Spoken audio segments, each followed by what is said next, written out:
Get ready for cargo shots from the Strat Times, presented by HACTL. Here's a weekly roundup of the latest air freight and logistics news. Jet Airways closes a $46 million wide-body sale after years in limbo. In China, a fresh A330 freighter conversion deal signals new momentum in the market. And at Amazon Air Cargo, a leadership shakeup. Meet the new director steering its next phase. Stay with us as we unpack the biggest developments that shaped global air cargo this week. I am Nikita Sebastian and this is Cargo Shots presented by HACTL.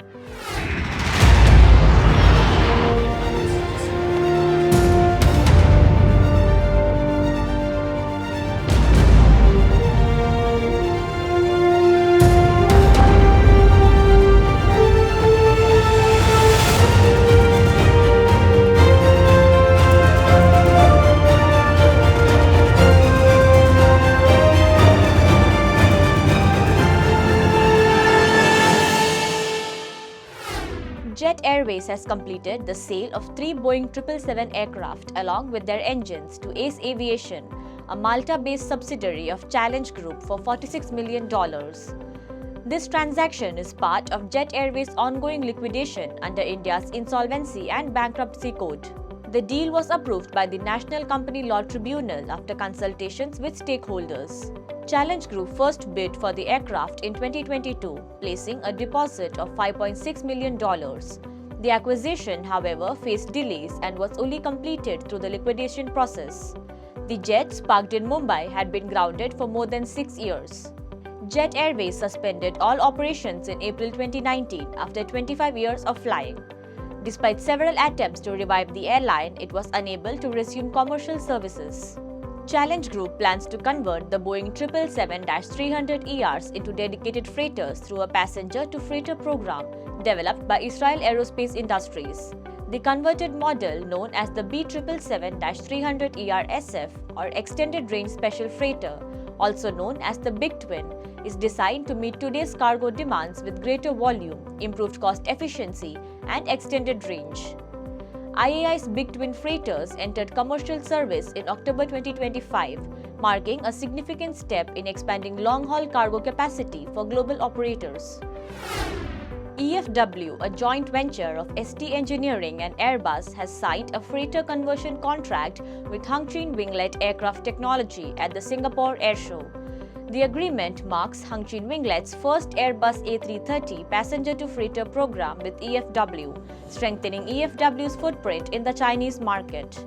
Under the deal, EFW will carry out A330 P2F conversions at its partner facility in China, with work set to begin in mid-2026. Technical planning and certification support will come from EFW's headquarters in Dresden, Germany, ensuring the program meets regulatory and operational requirements. The agreement reflects rising demand for freighters in China, driven by express logistics and cross-border e-commerce growth. EFW CEO Jordi Boto said the A330 P2F is positioned as a key aircraft in the medium-sized freighter segment and welcomed Hongqin Winglet as a new customer. Natilus has raised $28 million in Series A funding led by Draper Associates, with participation from Flexport and other investors, to accelerate development of its blended wing aircraft. The funding will support completion of the full-scale Kona regional cargo freighter and advance the program towards initial flight operations later this decade. The company also introduced Horizon Evo, a redesigned dual-deck blended wing passenger aircraft developed with feedback from regulators and airline partners.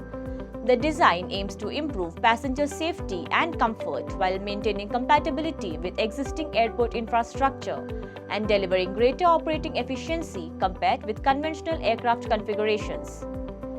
Natilus says its commercial order book now exceeds 570 aircraft valued at about $24 billion, with commitments from operators including SpiceJet, Noliner Aviation, Flexport and Ameriflight. Alongside commercial demand, the optionally piloted Kona freighter is drawing defense interest for logistics missions, shorter runway operations, and remote cargo resupply capabilities. Amazon has announced a leadership change at Amazon Air Cargo, with Global Director and General Manager Tom Bradley stepping down to take a sabbatical. Marcus Nielsen will assume the role as the company continues expanding its commercial air freight offering beyond its internal logistics network following the business launch in 2024. Bradley became the first head of Amazon Air Cargo after its commercial debut and led the development of the cargo sales structure and external customer strategy. During his tenure, the company expanded its US domestic air freight footprint and positioned the platform to serve third-party shippers and freight forwarders. Nielsen previously served as Director of Business Development for Amazon Air Cargo, helping build the third-party shipper program. With more than 2 decades at Amazon, Nielsen is expected to focus on network reliability, commercial growth, and deeper integration of air cargo operations with Amazon's wider logistics and technology ecosystem. Saudia Cargo transported more than 573,000 tons of cargo in 2025, operating around 4,000 flights while maintaining on-time performance about 90%. The carrier reported 15,000 tons in exports and achieved a Net Promoter Score of 57, reflecting its focus on operational reliability and handling specialized cargo segments. The airline expanded its global footprint through partnerships with China Cargo Airlines and Henan Group to strengthen Asia-Europe connectivity via Zhengzhou and Riyadh. It also signed agreements with the Saudi Tourism Authority and Al Essa Development Authority, while launching permanent cargo services to Zhengzhou and Milan to support network growth. The induction of the A330-300 P2F into the Saudia Cargo fleet represents a move to increase capacity and improve network efficiency. The freighter is expected to support services across core destinations, strengthen the carrier's position in key markets, and advance both domestic and international expansion plans, in line with the kingdom's logistics ambitions. A consortium led by Advent International and FedEx has agreed a recommended all-cash offer to acquire parcel locker operator InPost at 15.60 euros per share, valuing the company at about 7.8 billion euros.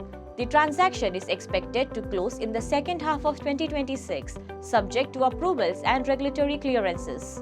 Under the agreement, Advent and FedEx will each hold 37% of the consortium, alongside A&R Investments and PPF Group. InPost will continue operating under its existing brand and leadership as the company pursues further European expansion.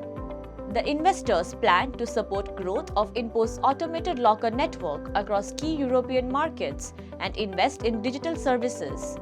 FedEx and InPost will remain independent competitors while entering commercial agreements linking FedEx's global network with InPost's last-mile delivery capabilities after completion of the takeover. Thank you for joining us on this week's Cargo Shots. Stay updated by hitting the subscribe button on our YouTube channel and visiting www.stattimes.com for daily news updates. We will be back next week with a new episode of Cargo Shots featuring more interesting stories.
You've been watching Cargo Shots from the Start Times, presented by HACTL.